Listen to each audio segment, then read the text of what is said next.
Salut les filles, comment ça va?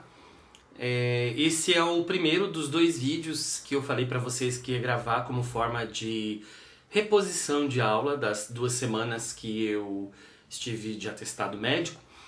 E nesse vídeo eu vou falar um pouquinho sobre traduzir o metro, daquele mesmo livro do Faleiros que a gente leu juntos em sala, falando sobre algumas abordagens teóricas, algumas abordagens de tradução de poesia no Brasil, né? A gente viu lá com os irmãos Campos, depois a gente viu com outros tradutores como Laranjeira, Paulo Henriques Brito, etc., o Visioli, e pedi para vocês lerem um outro capítulo que é traduzir a rima, né? E nesse vídeo eu vou falar sobre traduzir o metro, ou seja, traduzir o ritmo, traduzir a metrificação do verso para o português. Uma das partes mais importantes, constituintes do discurso poético, textual poético do verso, é a questão silábica, né? Tanto a sua tonicidade, ou seja, as sílabas tônicas, quanto a sua atonicidade, as sílabas átonas, também pausas e ausência de pausas. Todo esse conjunto de elementos a gente chama de metro, ou cadência métrica, cadência rítmica dentro do texto poético. Na verdade, todo texto tem isso, mas no poema isso fica mais evidente e é um dos elementos, inclusive, que podem constituir e ajudar a constituir o efeito todo do poema, inclusive o seu próprio sentido. E como é que a gente pensa nessa tradução? É todo um conjunto complexo para traduzir essas estruturas. Por exemplo, o português é uma língua que tem muitos vocábulos paroxítonos. A regra geral é uma palavra ser paroxítona, diferente do italiano, que tem muitas proparoxítonas, ou do francês, como vocês conhecem bem, que é uma língua muito oxítona.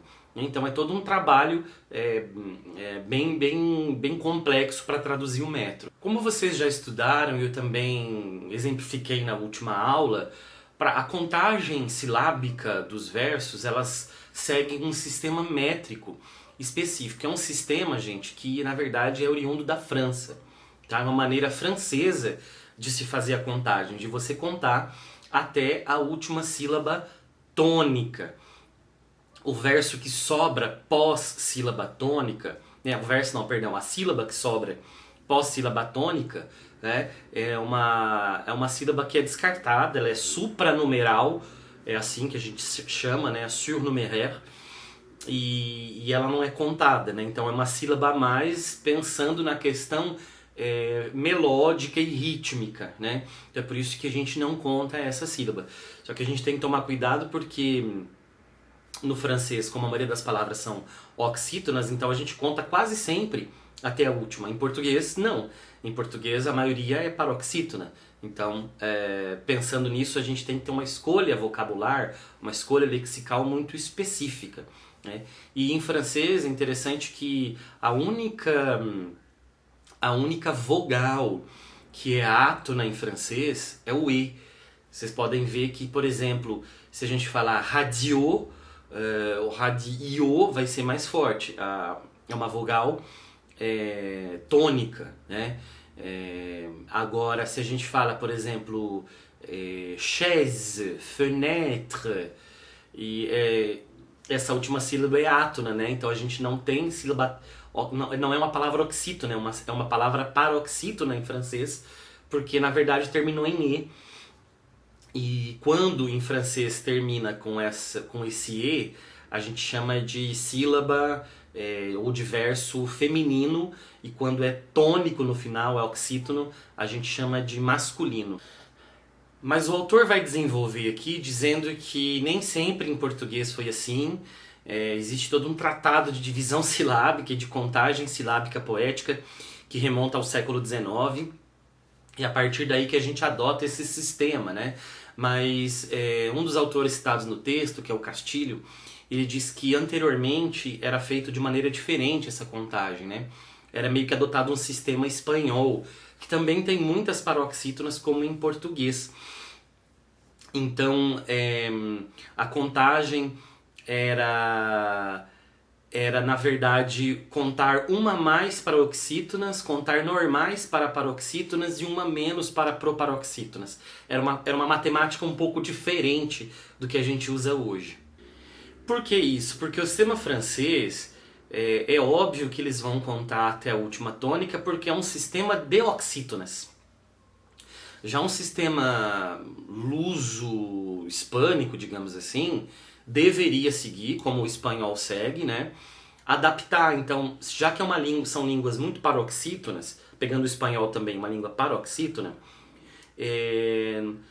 contar até a última átona, a última tônica, faz com que um verso que tem oxítona fique com uma sílaba a mais, a paroxítona com uma a menos,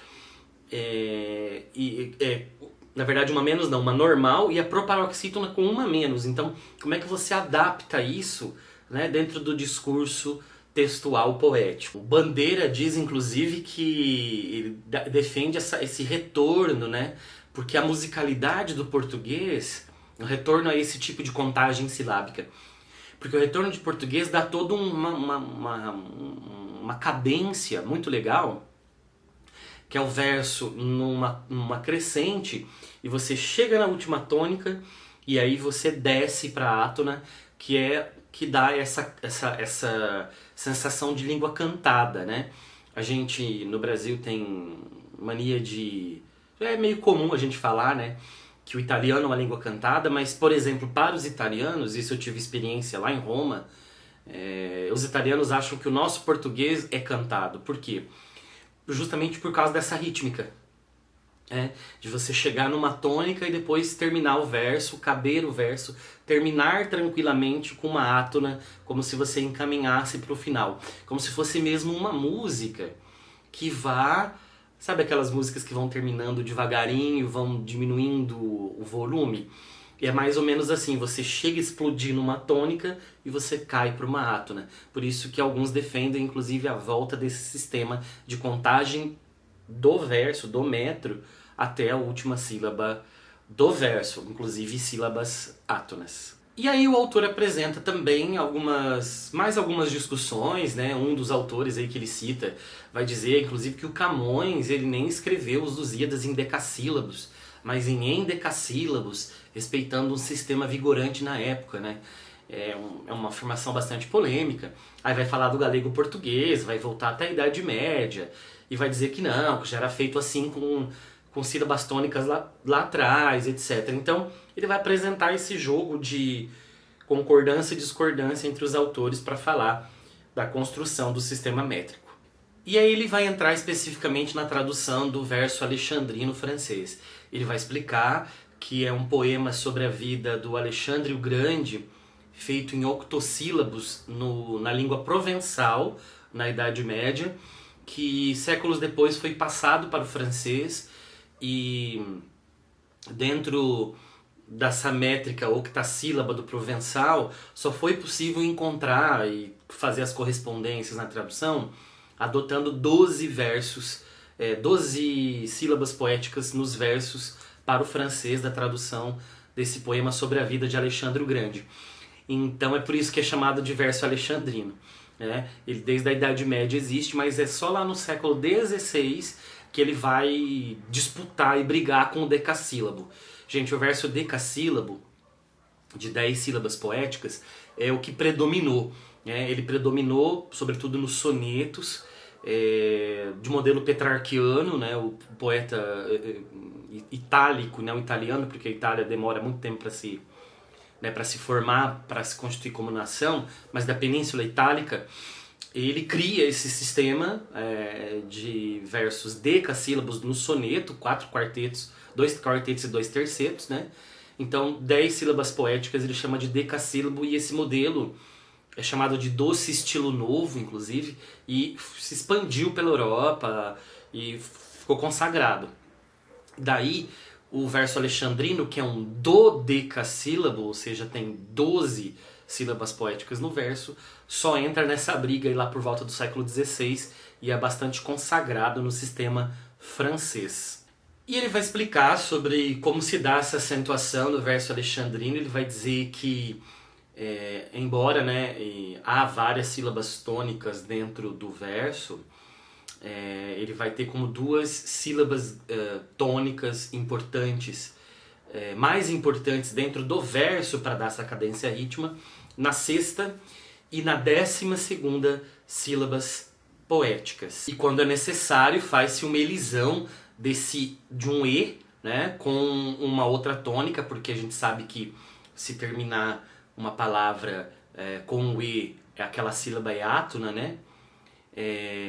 Por exemplo, o verso Il faut donner quand même à boire aux animaux. Il faut donner quand même à boire aux animaux. Então esse mema, il faut donner quand même à boire aux animaux.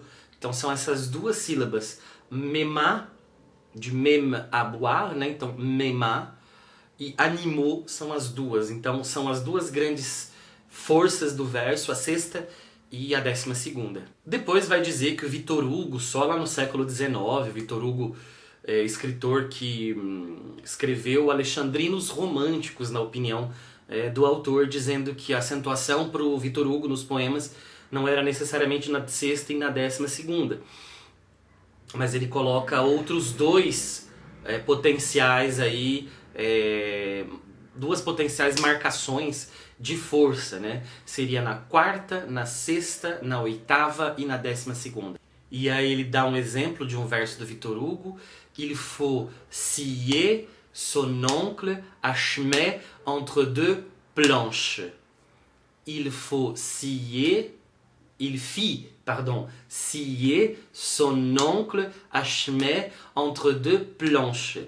Essas marcações mais fortes aí, para os estudiosos do Victor Hugo, é que ele revoluciona o verso alexandrino, colocando a tônica nas tônicas na quarta, na sexta, na oitava e na 12ª sílabas poéticas. E termina essa parte dizendo que outros poetas exploraram essas tônicas no alexandrino, como o Mallarmé e o Rimbaud, mas o que ficou mais consagrado foram essas duas primeiras, né?